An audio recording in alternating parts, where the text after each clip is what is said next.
It is the news we all feared, but many saw coming.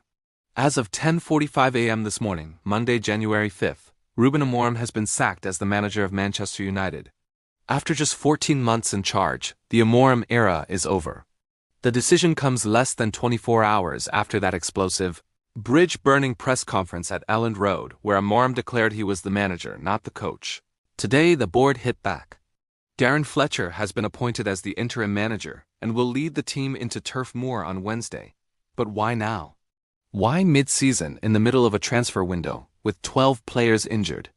In this emergency deep dive, we are breaking down the secret power struggle with Jason Wilcox, the manager versus coach rant that cost him his job, and the shock names already being linked to the hot seat.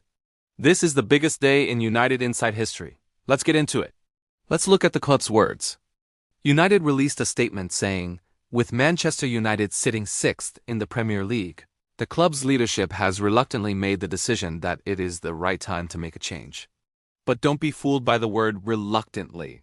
My sources at Carrington are saying the board was absolutely livid after yesterday's 1-1 draw with Leeds.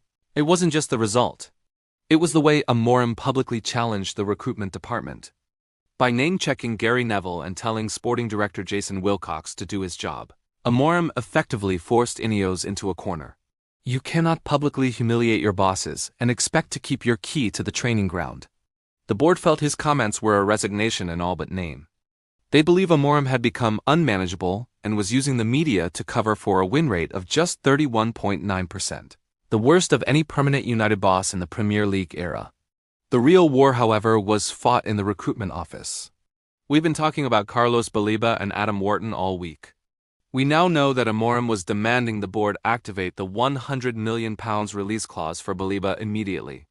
Jason Wilcox and Dan Ashworth refused. They believe that spending £100 million in January on a player who might not suit the next manager's system is bad business. Amorim disagreed. He felt he was being forced to coach a squad he didn't build rather than manage the club's future. The board reportedly told Amorim that since the club spent £250 million since he arrived on players like Benjamin Sesko and Mathias Cunha, he had been backed enough. Amorim felt the summer strategy of signing 3 forwards instead of a defensive midfielder was a mistake that left him exposed. This rift became a canyon, and today it swallowed his job. So, what happens now? Darren Fletcher is the man in the dugout for Wednesday night's trip to Burnley. This is a massive shift.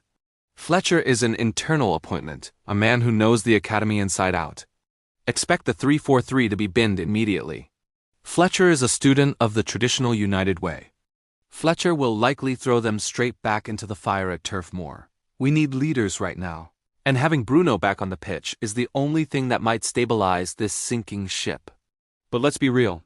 Burnley are 19th. If Fletcher can't get a win against Scott Parker's side, the atmosphere at Old Trafford for the City game next week will be toxic. The search for the 7th permanent manager since Sir Alex Ferguson is officially on. The early favorites? Thomas Frank is the name being whispered most at Carrington. He fits the head coach model INEOS wants. Then there's the romantic option, Ole Gunnar Solskjaer. The fans would love it as a temporary fix to bring the vibes back, but would INEOS go backward? And then you have the heavy hitters. Zinedine Zidane is always the dream, but would he come to a club in this much turmoil? One thing is certain, whoever comes in will have to accept that they are a head coach and not a manager. The power struggle Amorim just lost has set the template for the future of Manchester United. This is a dark day, but maybe a necessary one. Was Amorim right to stand up for himself, or did he let the club down with his ego? I want to hear from every single one of you in the comments. This is a time for the fans to speak up. I'll be live streaming tonight to discuss the replacement candidates, so make sure you hit that subscribe button and turn on notifications. We are United Insight, and we will be here every step of the way through this transition. Glory, glory, Manchester United.